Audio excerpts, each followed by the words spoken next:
RTP. Le damos la bienvenida a la asambleísta Rosa Torres, presidenta de la Comisión de Justicia de la Asamblea Nacional, con quien conversaremos estos últimos minutos del programa sobre la ley orgánica reformatoria al Código Orgánico Integral Penal para combatir las economías criminales y la ejecución de la ley de extradición. Bienvenida, asambleísta, a la mañana en RTP. La escuchamos.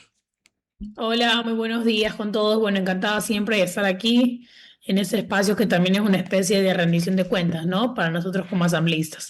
Y en efecto, pues en esta semana he ingresado mi segundo proyecto. La verdad que yo siempre me meto en unos retos impresionantes. El primero fue el Código Orgánico de la Función Judicial, que continuamos tramitándolo, está en segundo debate. Y en esta semana ingresé un proyecto denominado Cero Impunidad que justamente busca reformar el Código Orgánico Integral Penal. Es un proyecto Asambleísta, que... antes, le pido, antes de que comience con la exposición, un poco cuando se presentan las leyes uno aspira a que se haya hecho como una especie de inventario, porque vaya que esta asamblea sí que ha presentado leyes en esa materia. Entonces, ¿por qué primero se motiva a presentar una más? ¿No han servido las otras? ¿Son complementarias? ¿Cómo llegan al punto de decir se necesita estos cambios?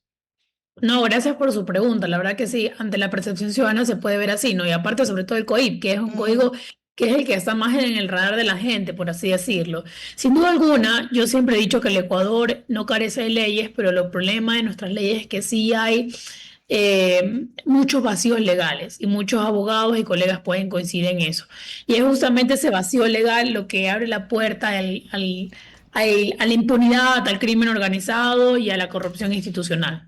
Y lo que estamos nosotros con esta reformatoria del COIP es subsanando temas legales que han sido utilizados por el crimen organizado para poder tener impunidad.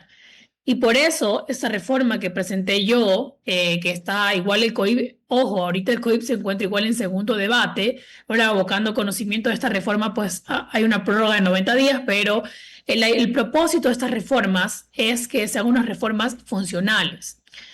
Uno de los mayores problemas de muchos asambleístas, y lo digo con mucho respeto, y es que, claro, presentan proyectos o presentan reformas, pero como para que aparezcan en el tema legislativo que han ingresado proyectos y que es parte de nuestra labor. Sin embargo, yo creo que como alguien que tiene una carrera judicial, como abogada, que también he sido abogada en el libre ejercicio, he sido funcionaria mucho tiempo antes de ser asambleísta, creo que entendemos cuál es la realidad del sistema de la administración de justicia y por lo tanto nace aún más el compromiso de, sabiendo el problema, cómo podemos solucionarlo. Y por eso nace esta ley Cero Impunidad, que básicamente es una ley, un proyecto de ley que pretende cambiar 114 artículos. Ya por ahí ya vamos demarcando la diferencia de otros proyectos de ley, donde se comprenden 5 ejes. El primer eje es la desarticulación de los grupos de delincuencia organizada. El segundo eje es sobre las cárceles estatales no mafiosas. El tercer eje es la sanción y reparación al Estado. El cuarto eje es la justicia en serio, y me refiero a medidas cautelares efectivas. Y el quinto eje es la economía y la efectividad. Básicamente, ¿cuál es el trasfondo de esta ley Cero Impunidad? Es desarticular las economías criminales y desmantelar las estructuras criminales. A ver, ¿le parece? Le propongo para profundizar en cada punto cuáles son los cambios y para tener un poco más claro estos 141 artículos dijo que entrarían en una modificación. Entonces, la primera, ¿en qué consiste? En el primer objetivo. Bueno, el primer objetivo, que es la desarticulación de los grupos de delincuencia organizada, básicamente lo que hacemos es crear un procedimiento especializado. Sugerimos que se cree un procedimiento especializado en criminalidad organizada y corrupción. ¿En qué se va a basar? El primero es en investigaciones de acuerdo a la complejidad de cada caso. Por ejemplo, hemos ampliado proponemos que se amplíe el plazo de investigación pasando de 2 años a 5 años y la instrucción fiscal de 3 a 7. Si bien es cierto, es un tema técnico, sin embargo, en la práctica va a destrabar muchos problemas que tenemos actualmente en el procedimiento penal. Así también, por ejemplo, en la reparación de bienes de origen injustificado, que es lo que actualmente pasa por ciertas trabas administrativas, aprenden al delincuente, procesan al delincuente, incluso sentencian al delincuente, y resulta que los bienes no no hay una reparación integral o no hay una reparación efectiva.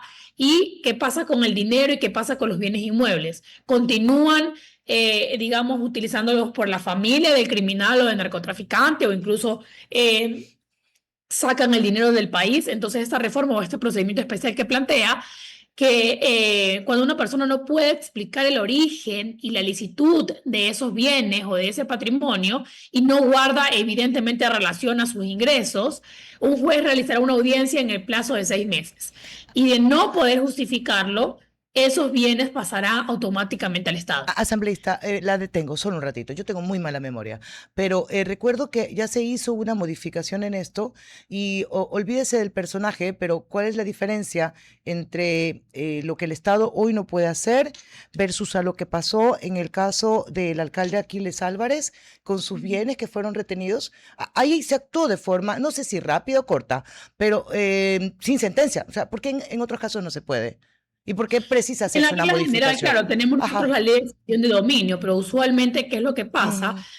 Necesariamente en la regla general es que a través de una sentencia judicial, cuando se declare la culpabilidad de alguna persona que ha sido procesado, digamos un narcotraficante, Ajá. recién en ese momento comienza a activarse esa reparación del Estado, ¿no? Donde todos los bienes comienzan a ser incautados, por así decirlo, y lo mismo el dinero. ¿Qué es lo que sucede? Tenemos una bajísima, y aquí hablo en términos generales, el Sí. Ecuador tiene un bajísimo porcentaje de recuperación.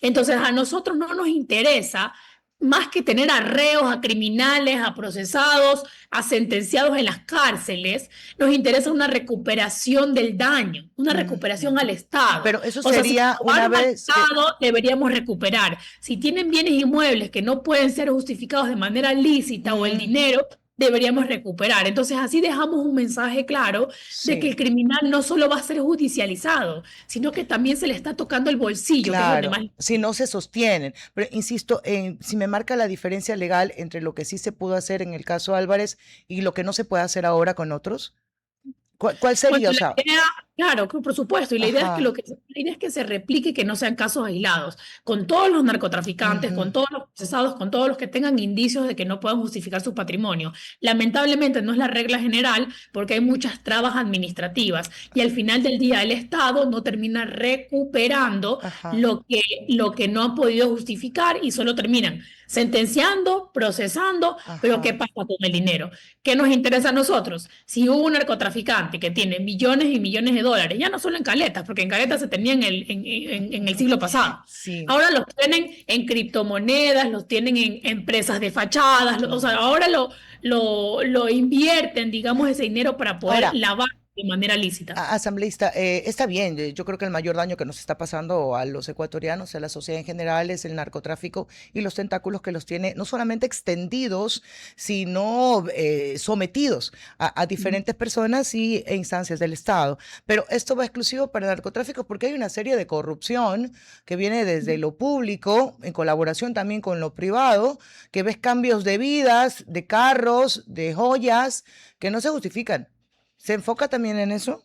No se enfoca con su ingreso. Es un espectro amplio y como se lo decía, la idea es que sea regla general. La idea es que el Estado, obviamente que hablo principalmente de narcotráfico porque represento una provincia donde lamentablemente los tentáculos del narcotráfico han sido terribles y devastadores, la provincia de Los Ríos. Sin embargo, esto es para todos los tipos de delitos. La idea es, este procedimiento específico que yo le estoy hablando, de esta audiencia que quiero implementar, es para un procedimiento especial que se está creando solo para criminalidad organizada y corrupción. Dentro de esa gama de delitos, por así decirlo, es donde estamos previendo que evidentemente pues se haya una recuperación más O sea, efectiva, sí está porque estamos incluido. hablando de que es por corrupción, estamos hablando que es un daño bastante significativo al Estado, y si es por crimen organizado igual, o sea, el daño sigue siendo fuerte y por eso es este procedimiento especial donde se plantea que se haga esta audiencia en un plazo de 6 meses y lo que no tomen un proceso engorroso hasta tener una sentencia o que haya ciertas trabas judiciales judiciales, al haber un proceso especializado, se puede dar más celeridad a los Ya, procesos. le quiero hacer solo un paréntesis porque nos quedan nosotros 4 puntos y creo que unos 5 minutos nada más. Dentro del proceso, dentro de la reforma que usted está planteando, ¿siente que se afecta esta posibilidad de retornos de jueces que en su momento se llamaron golondrinas? Estos jueces que pueden entrar y salir, ¿afecta su proyecto de reforma? No, nosotros estamos reformando justamente el Código Orgánico de la Función Judicial también, el que está en segundo debate, y este código es súper interesante porque plantea mucho el control de los jueces. ¿Para qué? Ahí creamos una unidad especializada, y perdón que me cambie al otro lado, pero aquí es importante porque van de la mano. Estas leyes, cada una de estas leyes son un cimiento que forman parte de una estrategia integral en materia de seguridad, sobre todo.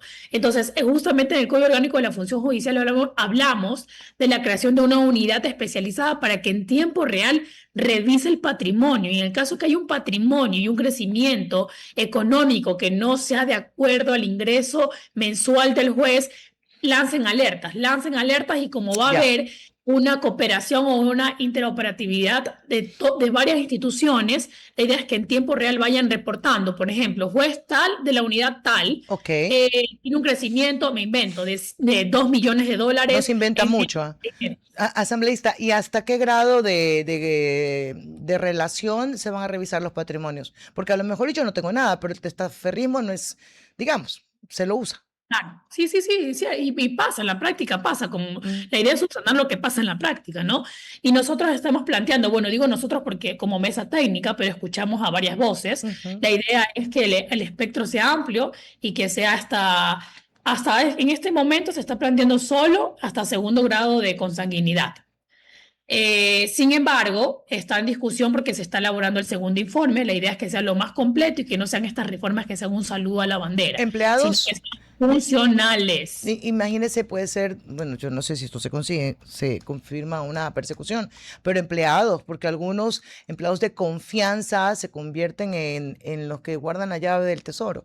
Claro, igual tenemos que ser súper delicados con eso, como usted dice, porque hay Sí, una sí, línea sí. roja donde puede ser tomado desde otra perspectiva. Pero, por ejemplo, nosotros estamos planteando que incluso el mismo despacho del juez, porque a veces, ¿qué sucede? Usted se ha escuchado el del maletín, ¿no? En la persona del maletín. Sí, el Entonces, a hombre del veces maletín, pero creo que ahora es el hombre de las transferencias. Ya no es maletín. pero ahora suele ser, ¿qué pasa? Muchos de los que hacen eso son del mismo despacho, en ciertas ocasiones. Eso no sabía, explíqueme. ¿Cómo es esa historia? Claro, a ver, muchas de las problemáticas que tenemos y que han sido denunciadas al mismo Consejo de la Judicatura es que suelen haber ciertas irregularidades por parte del despacho. Lo que nosotros queremos implementar no solo es un control al juez como tal, sino a quienes integran su despacho para tener un mayor control y que sea más efectiva esta norma. Ah, ya, te contactaron al secretario, Claro, ok, exacto. entiendo.